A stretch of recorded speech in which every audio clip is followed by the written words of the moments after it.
bonjour et bienvenue dans cette nouvelle émission du Club Éco de la Tribune Objectif Aquitaine. J'ai le plaisir aujourd'hui d'accueillir Stéphane Méjean. Bonjour. Bonjour. Alors vous êtes directeur commercialisation directe de Mutex. Ma première question est extrêmement simple. Est-ce que vous pouvez nous présenter Mutex ?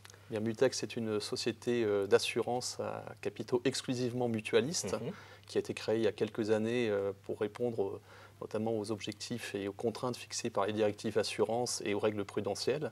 Donc les valeurs restent des valeurs mutualistes orientées autour de la solidarité et l'entraide. Mutex a deux ambitions, c'est de répondre pour le compte de ses mutuelles actionnaires, dont la mutuelle Océane fait partie, à de grands appels d'offres sur le champ des branches professionnelles et des grandes entreprises. C'est sa première mission. Et sa deuxième mission, c'est d'assurer des produits de prévoyance, d'épargne et de retraite individuelle et collectif que ces mutuelles partenaires distribuent et gèrent afin de fidéliser leur sociétariat. Alors, Mutex aujourd'hui, c'est 1 milliard, 100 millions de chiffre d'affaires pour 580 collaborateurs. D'accord. Alors aujourd'hui, nous tournons cette émission dans un cadre un petit peu particulier, en marge d'un débat sur la complémentaire santé obligatoire. Au 1er janvier, ce sera pour tout le monde, en 2016. Un petit point très simple, on revient sur le dernier accord national interprofessionnel et ce qu'il implique, notamment justement en matière de complémentaire santé. Qu'est-ce qui change finalement pour le salarié et pour l'employeur? Ce qui change, c'est que désormais, au 1er janvier 2016, l'ensemble des salariés devront avoir une couverture complémentaire obligatoire proposée par leur entreprise, dont le contenu en termes de couverture est fixé par la loi, ainsi que le niveau de participation minima que l'employeur devra apporter au financement de cette couverture. Alors cela s'est fait en deux temps. La loi prévoyait un premier temps de négociation au niveau des branches. Les branches professionnelles donc, qui négocient pour le compte de leurs entreprises auprès d'opérateurs d'assurance des niveaux de couverture. Et si les branches décidaient de ne pas négocier ou de ne pas aboutir en termes de négociation, c'est les entreprises qui auront obligation, chacune d'entre elles, de pouvoir souscrire une couverture auprès d'un organisme à effet du 1er janvier 2016. D'accord, donc il y a un panier de soins moyen, on va dire, qui est fixé légalement. Je ne le qualifierai pas de moyen, je dirais que c'est plutôt un panier de soins à minima. D'ailleurs, le texte utilise bien la couverture minimale, puisqu'on est loin de couverture de haut niveau, qui peuvent d'ailleurs après être enrichies au gré des entreprises et des salariés de couverture additionnelle.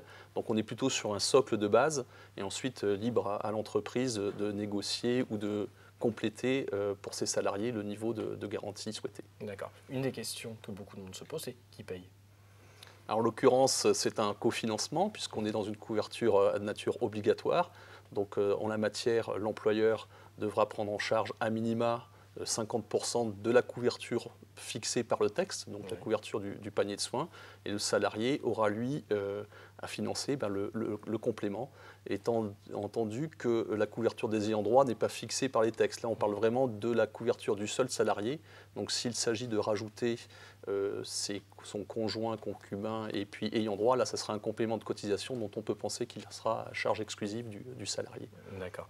Une question qui s'adresse à l'expert. Qu'est-ce qui fait une bonne mutuelle ? Quels sont les critères qui vous semblent les plus pertinents pour faire son choix ? Alors, j'utiliserai plutôt la question de qu'est-ce qu'une bonne complémentaire santé, puisque le terme mutuelle est un terme qui qualité un organisme à but non lucratif avec une gouvernance un homme et une voix. Comment choisir une bonne mutuelle ? Donc, choisir une bonne complémentaire santé, c'est aujourd'hui, c'est d'être dans une approche que je qualifierais de socialement responsable, que ce soit pour l'entreprise ou pour le salarié, c'est-à-dire éviter les niveaux de garantie superfétatoires qui peuvent à terme engagés à la déresponsabilisation et à une dérive après des comptes qui seront inévitablement financés par la collectivité. Donc il y a nécessité que chacun prenne en compte le fait que la santé, ça a un prix, ça a un coût et que c'est un bien collectif.